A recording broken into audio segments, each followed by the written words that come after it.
సంతుల పిలుపుతో దేశవ్యాప్తంగా సాగుతున్న ఉద్యమంలో భాగంగా నంద్యాల పట్టణంలో గో సన్మాన్ ఆహ్వాన్ అభియాన్ కార్యక్రమాన్ని అత్యంత వైభవంగా నిర్వహించారు.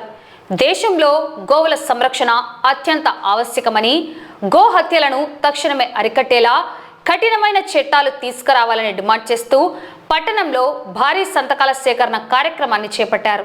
ఈ సందర్భంగా సేకరించిన సంతకాల ప్రతి పత్రాలను రాష్ట్రపతి, ప్రధాని, గవర్నర్ మరియు ముఖ్యమంత్రులకు చేరేలా చర్యలు తీసుకోవాలని కోరుతూ జిల్లా కలెక్టర్కు అందజేయనున్నట్లు నిర్వాహకులు తెలిపారు. ఈ సంతకాల సేకరణ కార్యక్రమం ఈ నెల 27 నుండి అక్టోబర్ 27 వరకు నెల రోజుల పాటు నిరంతరాయంగా కొనసాగుతుందని నిర్వాహకులు వెల్లడించారు. గోమాత పరిరక్షణ కోసం ప్రతి ఒక్క హిందువు ఈ కార్యక్రమంలో భాగస్వామ్యమై విజయవంతం చేయాలని పిలుపునిచ్చారు.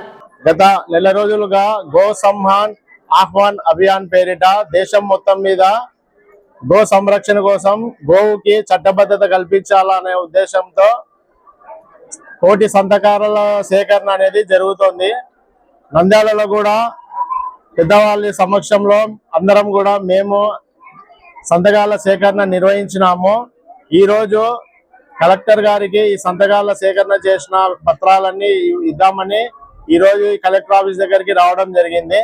ఈ దినము గో సన్మాన్ ఆహ్వాన్ అభియాన్ అనే ఒక సంస్థ మన గోహత్య జరగకూడదు భారతదేశంలో అనే ఉద్దేశంగా ఈ ప్రతి ఒక్క దేశం మొత్తం మీద ఎక్కడ కూడా గోహత్య జరగకూడదు అనేది ఒక హిందూ సమాజం ద్వారా ఇది ఒక ఉద్యమాన్ని తీసుకొచ్చినారు. అందరం కలిసి సంతకాల సేకరణ చేసి కలెక్టర్ గారికి ఈ మెమరాండం ఇచ్చేదానికోసం కలెక్టర్ ఆఫీస్ దగ్గరికి వచ్చినాము.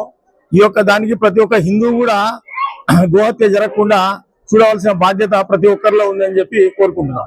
దేశవ్యాప్తంగా సాధు సంతుల పిలుపు మేరకు గో సమ్మాన్ అభియాన్ అనే పేరు మీద ఆవును గోహత్య జరగకూడదు అనే ఉద్దేశంతో దేశవ్యాప్తంగా జరుగుతున్న ఈ కార్యక్రమంలో నంద్యాల పట్టణం నుండి సంతకాల సేకరణ చేసి ఈ సంతకాలను రాష్ట్రపతి గారికి, ప్రధానమంత్రి గారికి మరియు గవర్నర్, ముఖ్యమంత్రి గారికి చేరేటట్టుగా ఈ సంతకాల సేకరణ ప్రతులను కలెక్టర్ గారి ద్వారా వారికి చేరేటట్టు చేయడం కోసం చేస్తున్నాము. జూలై 27 నుంచి అక్టోబర్ 27 వరకు జరుగుతున్న ఈ కార్యక్రమంలో ప్రతి ఒక్కరూ పాల్గొని హిందూ సమాజం ప్రతి ఒక్కరూ గోహత్యను నిరోధించడం కోసం బయటకు వచ్చి చట్టాల ద్వారా దీన్ని అమలు పరిచేటట్టుగా చేయడం కోసం జరుగుతున్న కార్యక్రమం కాబట్టి ప్రతి ఒక్కరూ దీంట్లో పాల్గొనాలని కోరుకుంటున్నాం.